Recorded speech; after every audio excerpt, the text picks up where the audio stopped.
Olá pessoas, tudo bem? Hoje nós vamos ver o processo de formação de palavras. Como vocês sabem, todas as palavras de língua portuguesa, elas são formadas a partir de um radical. E desse radical, nós podemos construir novas palavras, ok?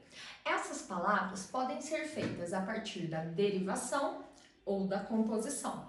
Vamos entender que jeito que é feito isso? Vem aqui comigo. Basicamente, a formação de palavras feita por derivação é quando eu pego o radical, que é aquele pedacinho da palavra que carrega toda a significação.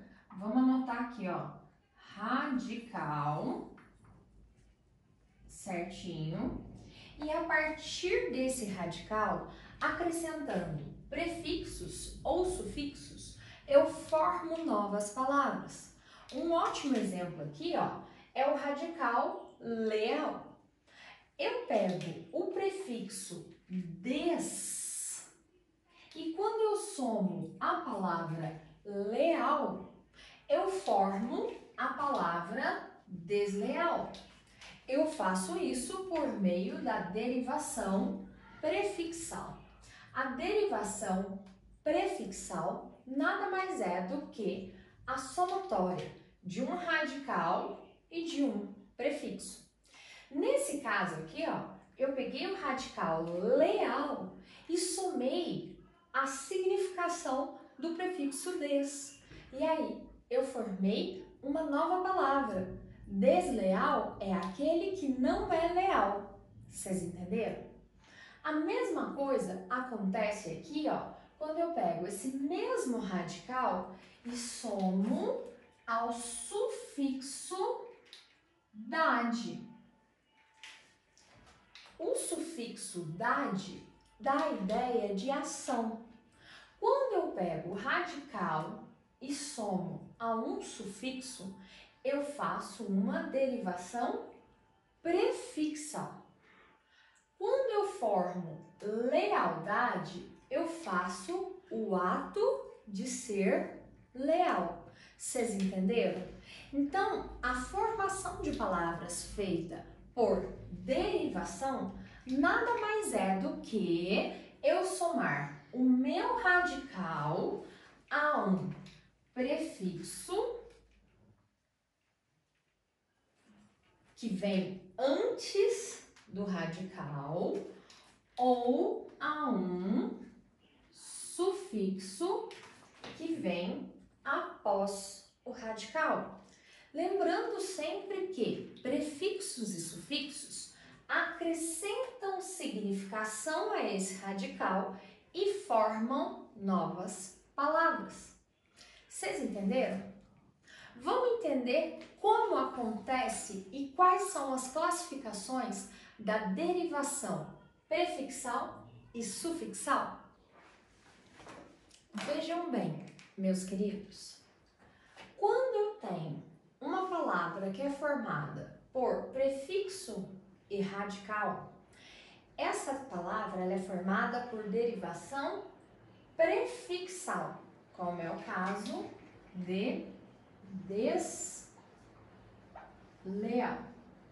Isso quer dizer que a palavra é formada por derivação prefixal.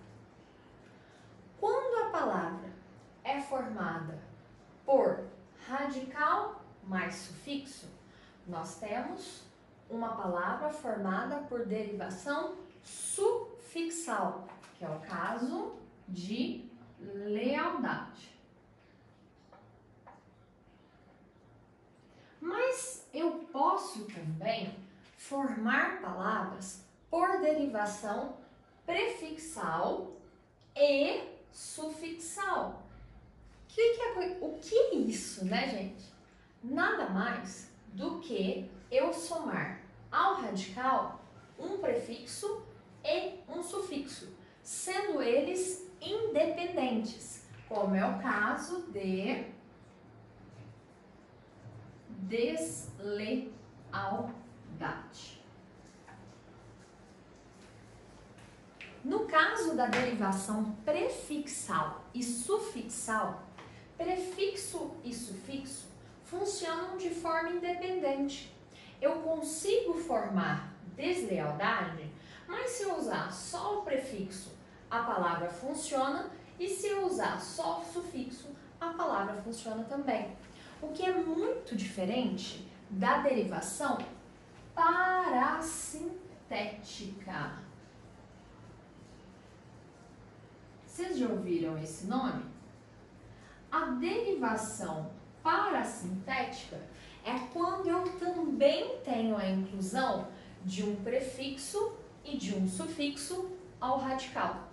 A grande diferença nesse caso é que eles não funcionam de forma independente, como é o caso de anoitecer.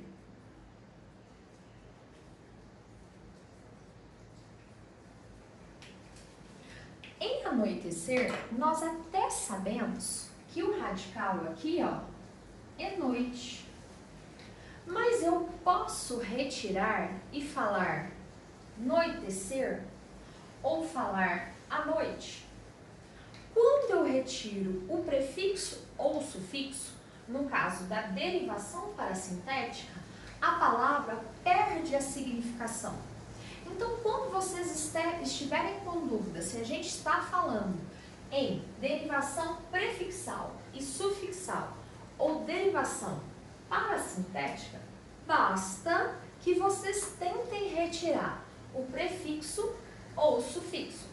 Se continuar com o significado, como é o caso de desleal ou lealdade, é porque temos derivação prefixal e sufixal.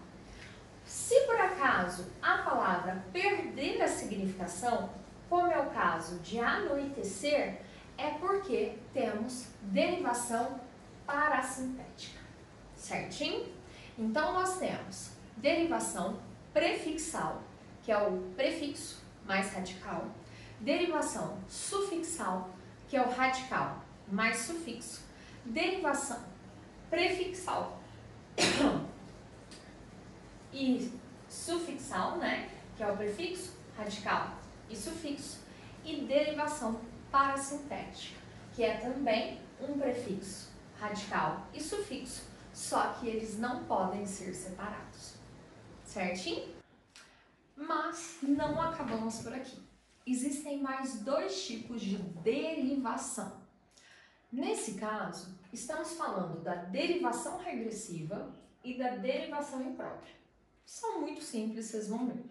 Na derivação regressiva, ao invés de adicionarmos os prefixos e sufixos ao radical, nós vamos diminuir o tamanho do radical. Esse tipo de derivação é raríssimo de acontecer, mas acontece. Eu vou dar dois exemplos para que vocês tenham uma noção do que eu estou falando. A palavra botequim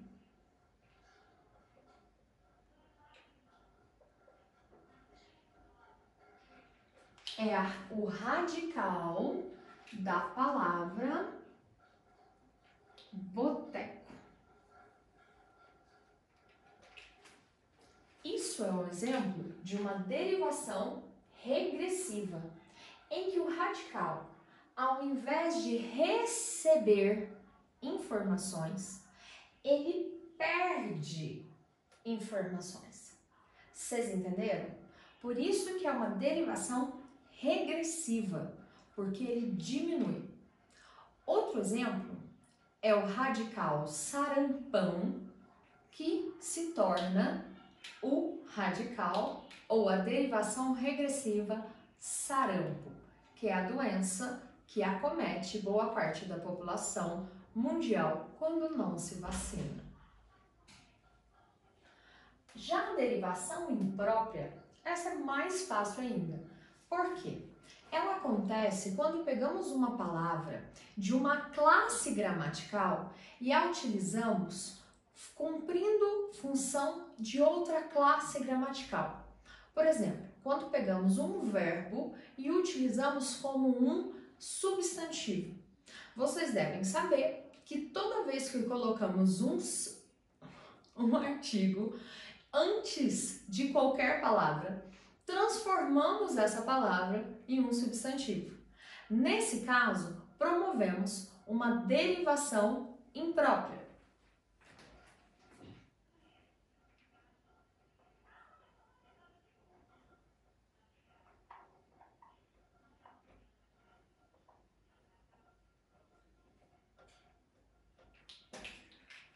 O governar é difícil.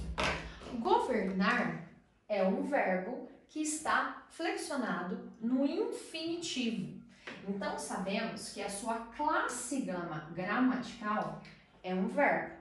Mas a partir do momento que ele recebeu um artigo antes dele, ele se transformou em um substantivo. E se transformando em um substantivo, ele passou por um processo de derivação imprópria. É difícil, gente? Não, né? Super fácil. Vamos revisar quais são os tipos de derivação? Bora lá! Quando estamos falando de derivação, estamos falando de somatória de alguns itens ao radical. Na derivação prefixal, estamos falando de radical mais prefixo. Na derivação sufixal, estamos falando de radical mais sufixo. Na derivação prefixal e sufixal, estamos falando de prefixo, radical e sufixo. Lembrando que, no caso, prefixo e sufixo são independentes e formam palavras independentes. Na derivação parasintética, também temos prefixo, radical e sufixo, mas não podemos tirar nenhum deles porque a significação da palavra depende da presença de todos. Na derivação regressiva, o radical perde pedacinhos para formar uma nova palavra. E na derivação imprópria, uma palavra de determinada classe gramatical começa a funcionar como outra classe gramatical, certinho? Vamos falar agora da formação de palavras por composição, ok? Quando estamos falando da composição, nós estamos falando da somatória de dois radicais. Isso mesmo, gente. Aqui não entra nem prefixo e nem sufixo. Nós estamos falando somente de radicais. Então, temos dois tipos de formação de palavras por composição. A composição por justaposição e a composição por aglutinação. Nos dois casos, teremos a formação pela união de dois ou mais radicais. No caso da justaposição, esses dois radicais irão se unir sem perda sonora.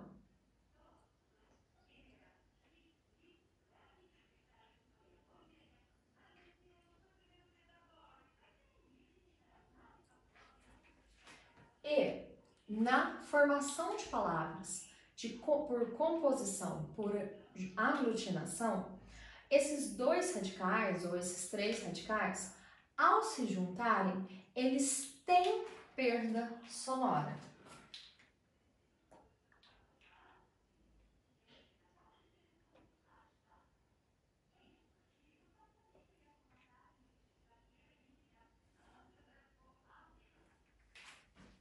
Vocês querem ver dois exemplos? Peraí. Um ótimo exemplo de quando estamos falando de composição por justaposição são substantivos compostos. Gente, sério, parou de funcionar, tá? Um ótimo exemplo aqui, ó, vai ser o dia a dia, ou guarda-roupa, ou guarda noturno, guarda-chuva. Qualquer um desses exemplos aí, ó, teremos a união de dois ou mais radicais sem nenhuma perda sonora. Vocês entenderam? Já na composição por aglutinação, nós teremos uma perda sonora, como é o caso de petróleo.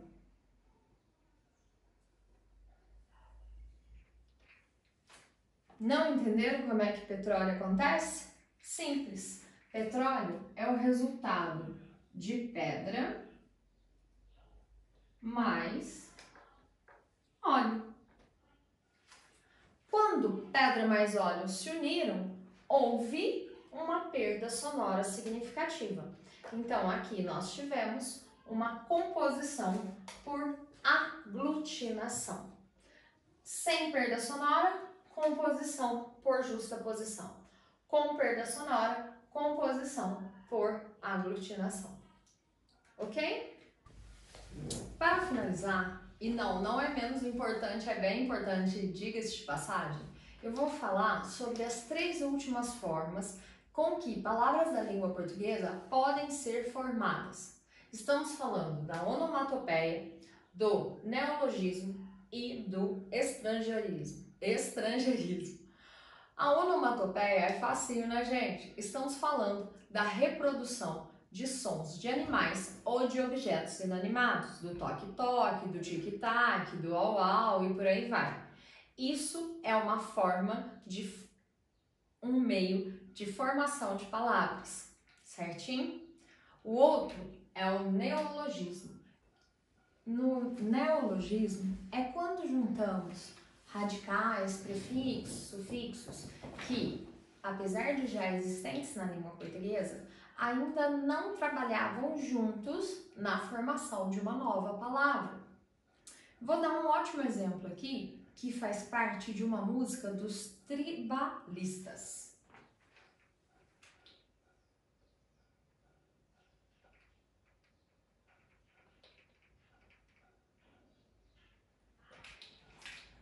Coração burim.